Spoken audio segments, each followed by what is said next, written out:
आनंद वास्तविक स्वरूप है। इसलिए जब प्रकट हुए तो ये नहीं कहा कि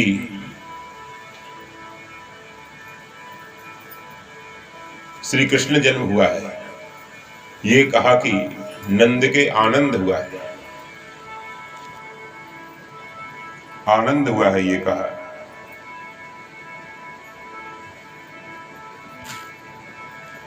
नंद के आनंद हुआ है। तो आनंद उनका स्वरूप है, आनंद उनका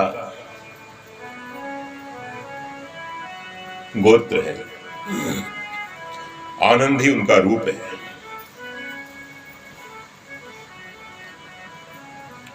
जो उनकी शरण में आ जाता है उसको आनंद प्रदान करते हैं, केवल ब्रजवासियों को नहीं,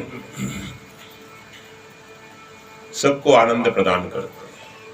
तो नंद के आनंद भयो का तात्पर्य है कि जो नंद हो जाता है,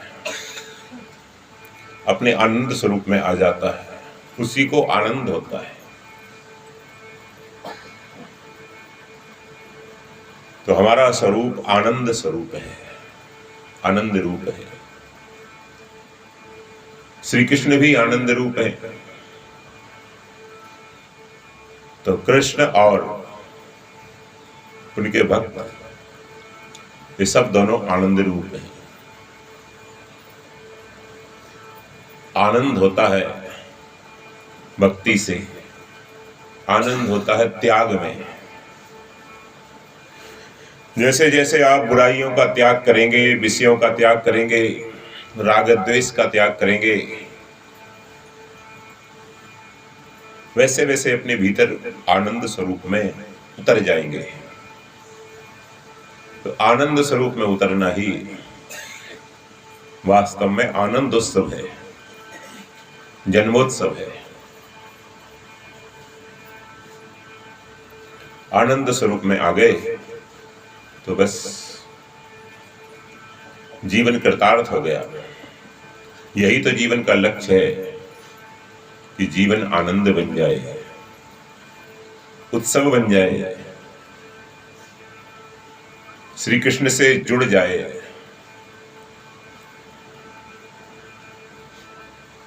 वीतराग भय क्रोधा मनमया मामुपाश्रिता बहवो ज्ञान तपसा पूता मद भावम आगतः।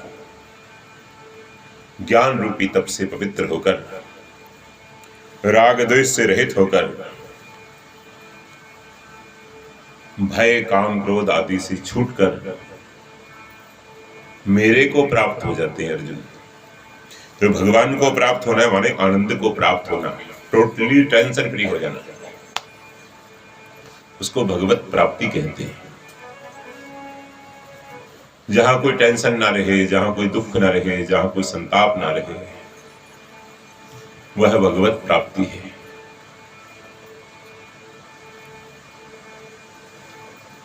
आनंद की प्राप्ति। आनंदो ही ब्रह्म, आनंदो ही अयम ब्रह्म।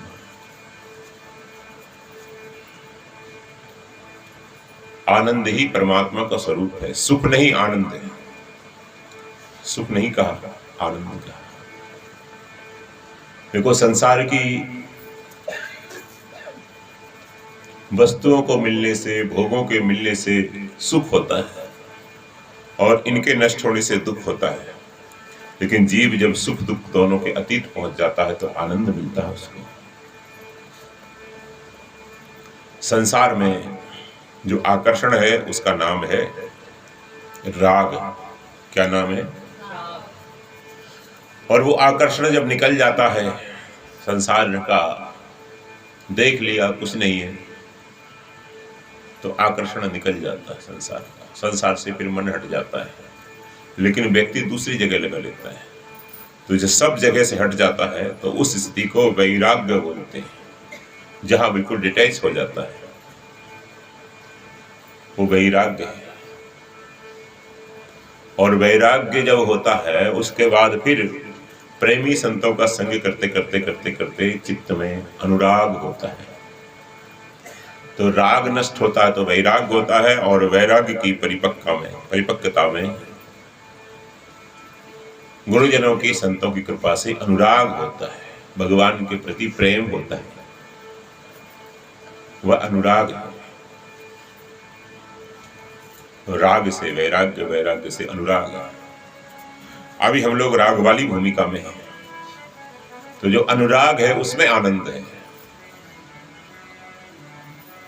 संसार के राग में दुख है, वैराग्य में शांति है, आनंद है। लेकिन ऐसा जो प्रेमानंद है, कृष्णानंद है, विषयानंद जहां सर्वथा छूट जाए, वह अनुराग है। अनुराग से होता है, भगवान के चरणों में जो प्रेम है वह अनुराग है। तो अनुराग जब जीवन में आएगा तो आनंद होगा। अनुराग जीवन में नहीं आएगा,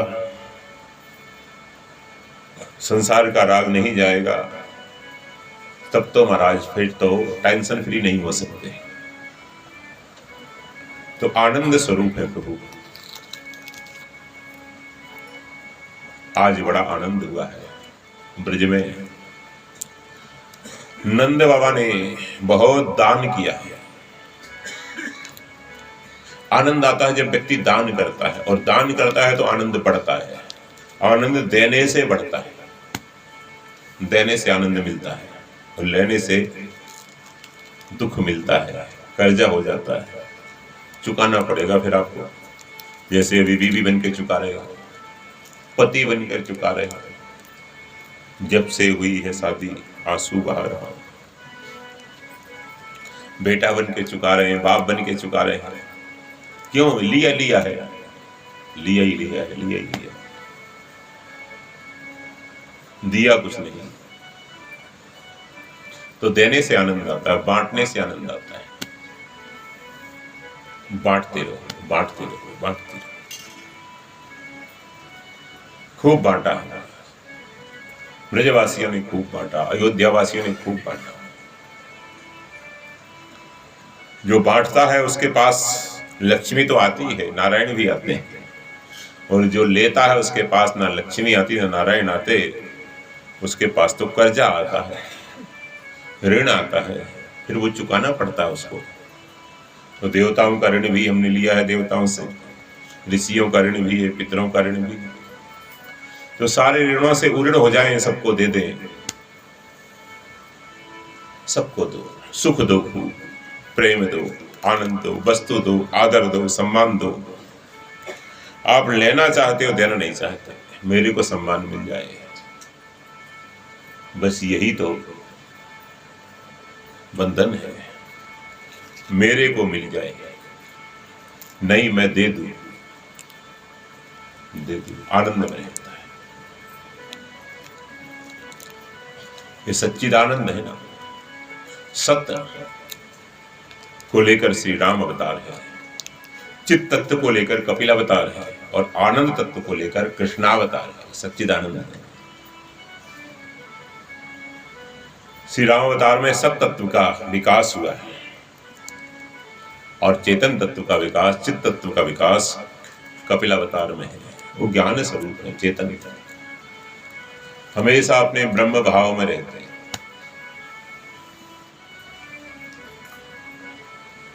और कृष्णावतार में आनंद भाव है। इसलिए ये कहा कि नंद के आनंद भयो, ये नहीं कहा कि नंद के लाला भयो, नंद के कृष्ण भयो, ये नहीं कहा। क्या कहा? आनंद भयो, आनंद हुआ, क्योंकि भगवान का स्वरूप आनंद ही है, आनंद ही ब्रह्म है, और आपका स्वरूप भी आनंद ही, सच्चिदानंद स्वरूप है आप। सत्य के कारण से आप मरते नहीं, केवल शरीर मरता, सत्य माने अविनाशी। और चित्त तत्व के कारण से आप अपने को जानते हैं, लेकिन संसार का जान लिया, बस मान लिया। इंद्रियों को लेकर जानते हैं, विवेक को लेकर नहीं जानते। विवेक को लेकर जाने तो अपने स्वरूप को जानते हैं। और आनंद तत्व को लेकर आप सुखी रहते हैं।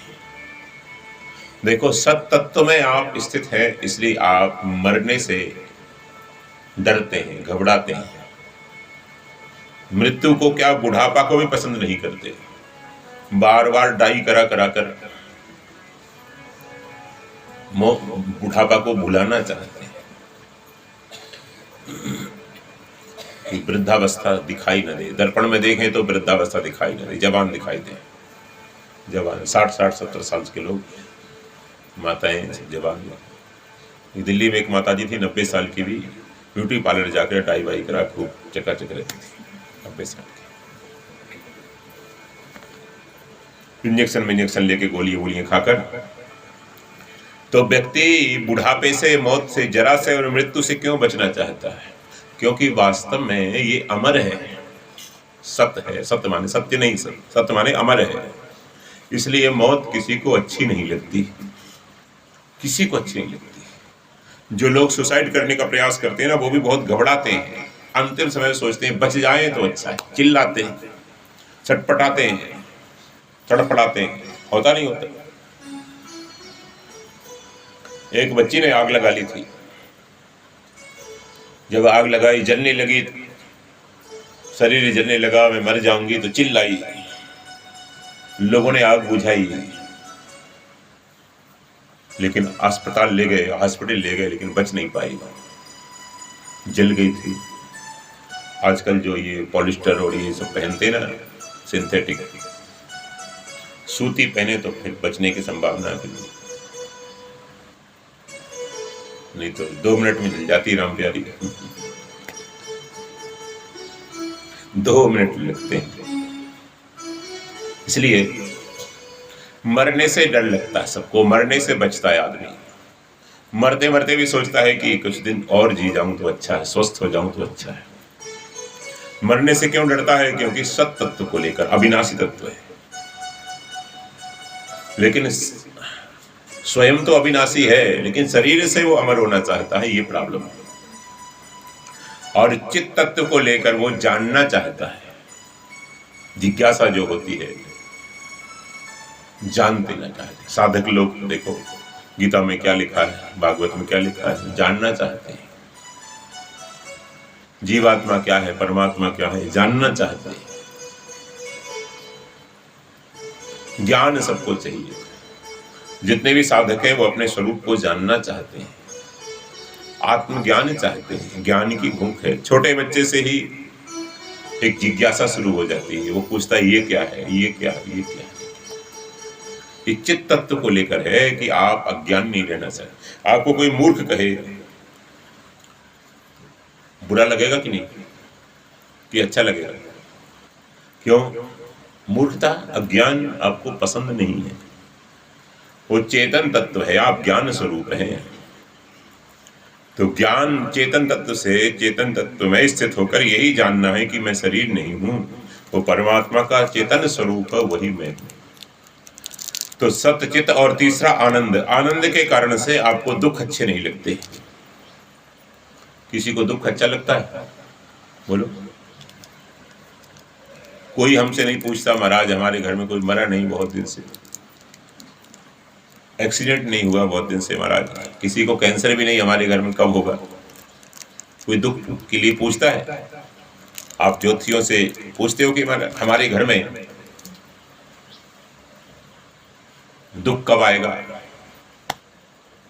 यही पूछते हो, सुख कब आएगा?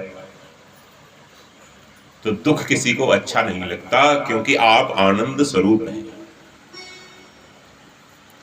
तो सत्य, चित्त, आनंद, ये 3 चीजों से आपका स्वरूप बना है, शरीर नहीं, स्वरूप। आपका जो आत्म तत्व है, आपका जो आत्मा राम है, वो 3, there are 3 holy qualities. You have 3 holy qualities by birth. सत्य, चित्त, आनंद। सत्य माने अविनाशी, चित्त माने चेतन है, ज्ञान स्वरूप है, जड़ नहीं आप जड़ नहीं। जड़ता तो आ जाती है शरीर के, संसार के, इनके सहयोग से, आर्टिफिशियल है। चेतन स्वरूप है, और तीसरा आनंद स्वरूप है आप। ये तीन विशेषताएं सच्चिदानंद है। आपका असली नाम सच्चिदानंद है। क्या है? सच्चिदानंद। ये छगनलाल मगनलाल तो शरीर का नाम है, राम प्यारी श्याम प्यारी तो शरीर का नाम। आपका जो ओरिजिनल नाम है वो है सच्चिदानंद है। ठीक है ना? कोई नाम पूछे तो यही बताना, क्या नाम है तुम्हारा? बोले एक्चुअल तो हमारा नाम सच्चिदानंद है, लेकिन शरीर के व्यवहार के लिए राम प्यारी नाम रख दिया, श्याम प्यारी रख दिया। ठीक है? पक्का? आज जन्माष्टमी पर ये स्वीकार कर लो कि हम सच्चिदानंद हैं, हम सच्चिदानंद हैं, हम भगवान के हैं। भगवान हमारे, इसका स्वरूप क्या है, इसका अर्थ क्या है? हम भगवान के हैं, मतलब भगवान जैसे ही हैं। अरे भाई, ब्राह्मण का है तो ब्राह्मण ही तो होगा, मिश्रा का है तो मिश्र ही होगा, शर्मा का है तो शर्मा ही तो हुआ, चतुर्वेदी का है तो चतुर्वेदी ही हुआ।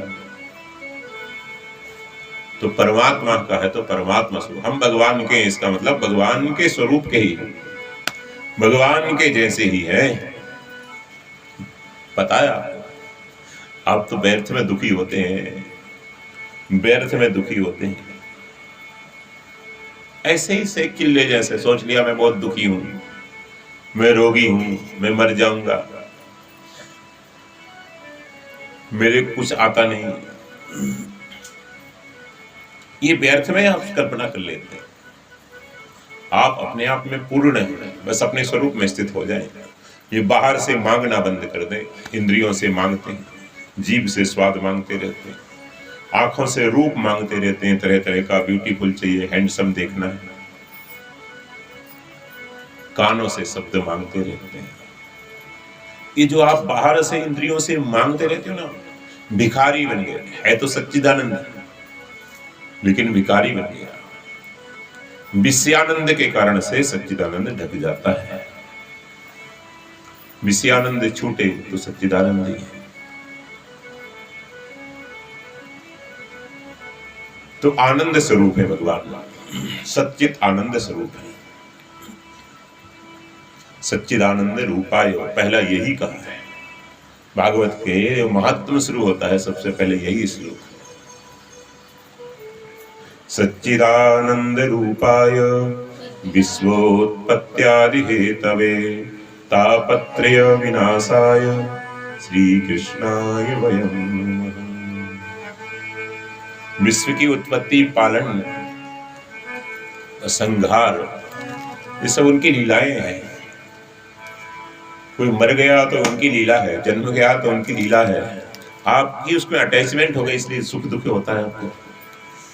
जन्म गया, कोई शरीर नया बन गया तो सुख होता है, कोई शरीर विलीन हो गया, आग में जला दिया तो दुख होता है। आसक्ति हो गई उसमें आपकी। ये तो लीला है। बच्चे खेल करते हैं, घर बनाते हैं, फिर तोड़ देते हैं, बच्चे तो दुखी नहीं होते। जो जानकार है माता पिता, वो भी दुखी नहीं होते। उनमें से कोई दूसरा बच्चा है जिसने दूसरे का तोड़ दिया, वो दुखी हो जाता है। आसक्ति हो गई, मैंने बनाया है। तो आप जब तक बच्चे रहेंगे तब तक रोते रहेंगे, टेंशन में। फिर बच्चापन छोड़ो, थोड़े बड़े हो जाओ।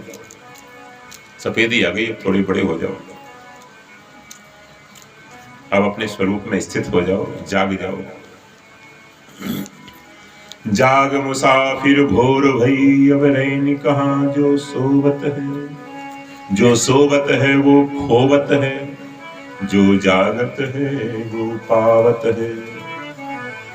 अब जाग जाओ अपने स्वरूप में, तो नित्य ही उत्सव हो जाए, नित्य ही जन्माष्टमी हो जाए, नित्य ही रास हो जाए। रसो वैसा आनंद स्वरूप है, रस स्वरूप है। भौतिक जगत में इंद्रियों के सुखों में बड़ी नीरसता है, बड़ा दुख है। लेकिन अज्ञानी आदमी मूर्खता में उसमें सुख ढूंढता है।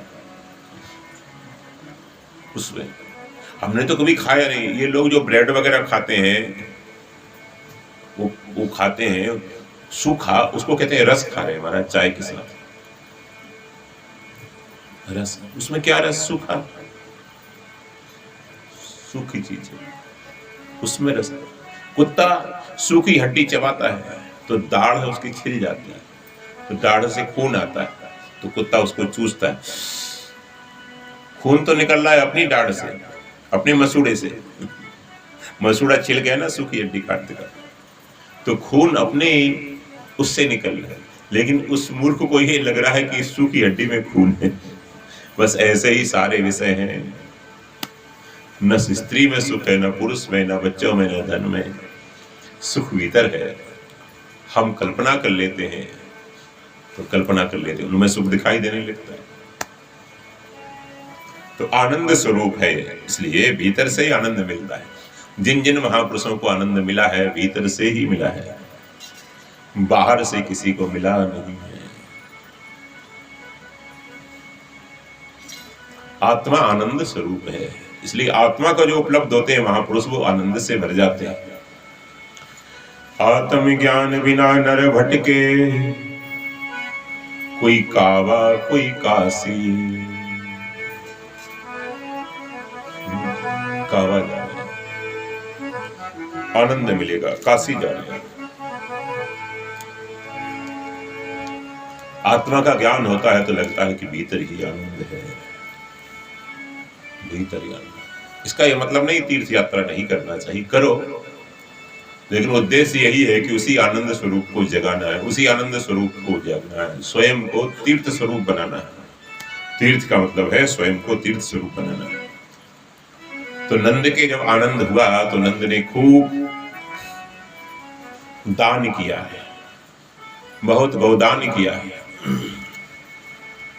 बहुत स्वर्ण दान किया है, भूमि दान किया है। देने से आनंद बढ़ता है, आनंद स्वरूप तो है लेकिन देने से बढ़ता है, और लेने से वो स्वरूप का आनंद घट जाता है। बाहर से लेते रहते हैं ना तो वो भीतर देखता ही नहीं, कभी कभी ध्यान में उतर कर भीतर देखेगा नहीं, कभी विवेक से देखेगा नहीं कि मैं खुद आनंद स्वरूप हूं। विषयों में रिफ्लेक्शन हो रहा है, वो सूर्य अलग है, दर्पण में जो दिख रहा है उसकी उसकी छाया है, दर्पण में सूर्य नहीं है, पानी की थाली में चंद्रमा नहीं है।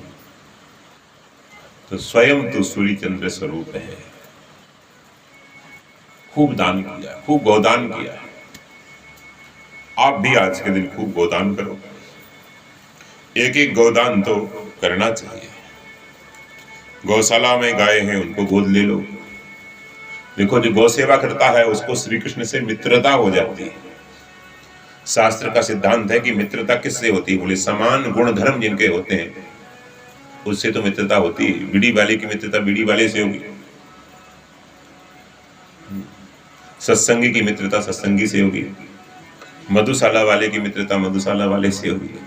समानशीलस्य व्यसनेषु सख्यम, समानशीलस्य व्यसनेषु सख्यम। समानशील है, समान व्यसन है, समान स्वभाव है, उनमें फ्रेंडशिप हो जाती है, उनमें मित्रता हो जाती है। तो वो भी गोपाल आप भी गोपाल, तो बस चट से मित्रता हो जाएगी उससे तुरंत आपकी। मैं भी गौ सेवा करता हूं, तू भी गौ सेवा करता, रे हम दोनों एक ही प्रोफेशन वाले हैं, आजा आजा आजा आजा, गले लग जा मेरा, तुरंत आपको अपना लेता है। दोनों का प्रोफेशन एक है, दोनों का नेचर एक है, दोनों का भाव एक है कि गौ माता सुखी रहे, गाय सुखी रहे। जीव मात्र की सेवा की महिमा है, लेकिन गाय विशेष है। अरे अब तो वैज्ञानिकों ने सिद्ध कर दिया कि टेंशन है, डिप्रेशन है तो गाय के शरीर पर हाथ फेरो। तो अमेरिका में भारत से गाय लेकर हजारों डॉलर देकर वो हाथ फेरते हैं, हर महीने के हजारों डॉलर देते हैं। आप देख लेना गूगल पे। नहीं सुना आप लोगों ने? सुना नहीं है, देखा नहीं है? कहाँ रहते हो? संसार में रहते हो कि टिल्ले पर टीवी नहीं? टिल्ले पर टीवी नहीं। हजारों डॉलर देकर वो गाय के ऊपर हाथ फेरते हैं, गाय को गले लगा लेते हैं। तो गाय में आनंद सहज है, सात्विक गुण सहज है। कुत्ते में तमोगुण सहज नहीं है, सहज में ही तमोगुण है, रजोगुण है। गौ माता में सहज में ही सत्वगुण है। ये गुणों की प्रधानता से सबका जन्म होता है, सबका शरीर बना है। गुण कर्म विभाग चातुर्वर्ण्यम मया सृष्टम गुण कर्म विभाग सह। गुण और कर्म के विभाग के अनुसार जैसा गुण होता है तो बड़ा सात्विक जीवात्मा होता है, वह गौ के शरीर में आता है। शरीर पूजनीय है। तो तुम भी गोपाल, मैं भी गोपाल, आजा भाई हाथ मिला ले। आपको मित्र बना लेता है और जब उससे मित्रता हो जाती है तो फिर क्या, सैया भय कोतवाल अब डर काहे का। जब उससे मित्रता हो जाती है फिर कोई भय नहीं जीवन में, टेंशन फ्री हो जाते, टोटली टेंशन फ्री हो जाते हैं। लेकिन आप लोग प्रैक्टिकल नहीं करना चाहते, खाली सोचते हो कि मैं आशीर्वाद दे दूं, छू मंत्र कर दूं, उससे हो जाए। ऐसा होने वाला नहीं है। प्रैक्टिकल तो करना पड़ेगा। दवाई तो आपको खानी पड़ेगी, भवरोग आपको लगा है, टेंशन फ्री आपको होना है। ये टेंशन होता नहीं होता, यही भवरोग की पहचान है, सिम्टम है ये सिम्टम। जन्म मरण तो है ही, लेकिन प्रत्यक्ष वर्तमान में देखना है सिम्टम तो क्या देखो, ये टेंशन होता है। हमारा बच्चे का टेंशन होता है, पता नहीं कुछ कर ना ले, नंबर कम आ गए तो आजकल पता नहीं बच्चों का। बेटी बड़ी हो गई, माता पिता को नींद नहीं आती, रात में 4 बार देखते हैं क्या कर रही है, क्या कर रही है, मोबाइल में मैसेज कैसे आ रहे हैं, क्या चिंता हो जाती है, भय होता है आपको। ये सिम्टम है किसका, भवरोग का, ये लक्षण है भवरोग का। तो भवरोग से दूर होना चाहते हो तो औषधि खाओ, दवाई खाओ। हमारी ये दवाई है, सत्संग सेवा सुमिरन, ये दवाई है। सेवा करो खूब निष्काम भाव से, सत्संग करो, अच्छे महापुरुष मिले तो अच्छे ग्रंथों के द्वारा, साधक संजीवनी जैसे ग्रंथों के द्वारा, और स्मरण करो, ध्यान करो सुबह सुबह बैठकर। तुम आलसी आदमी हो, सोते रहते हो, तुम्हें क्या आशीर्वाद दें। पात्र तो हो नहीं, बुरा ना मानो, क्योंकि होली है, जन्माष्टमी है। इसलिए ये भगवान का आनंद उत्सव है, आनंद रूप है। तो सत्य को लेकर रामावतार है, चित्त तत्व को लेकर कपिलावतार है, और आनंद तत्व को लेकर कृष्णावतार है। ये सच्चिदानंद है। वैसे तीनों में तीनों है, लेकिन एक मुख्यता होती है, गौड़ता होती है, इस तरह से। तो आज आनंद का दिन है, देने का दिन है, त्याग का दिन है। बुराइयों का त्याग करें, राग द्वेष का त्याग करें, अभिमान का त्याग करें, कोई नशा है, व्यसन है, उसका त्याग करें। बस धीरे धीरे आप अपने स्वरूप में उतरते रहें, बाहर से हटते रहें। बाहर से सुख लेने की जो वासना है वही आपका प्रतिबंधक है। तो आज के दिन की यही शुभकामनाएं हैं कि आपका जीवन धीरे धीरे आनंद की तरफ बढ़े, निर्विकार हो जाए। निर्विकार स्वरूप आनंद में है।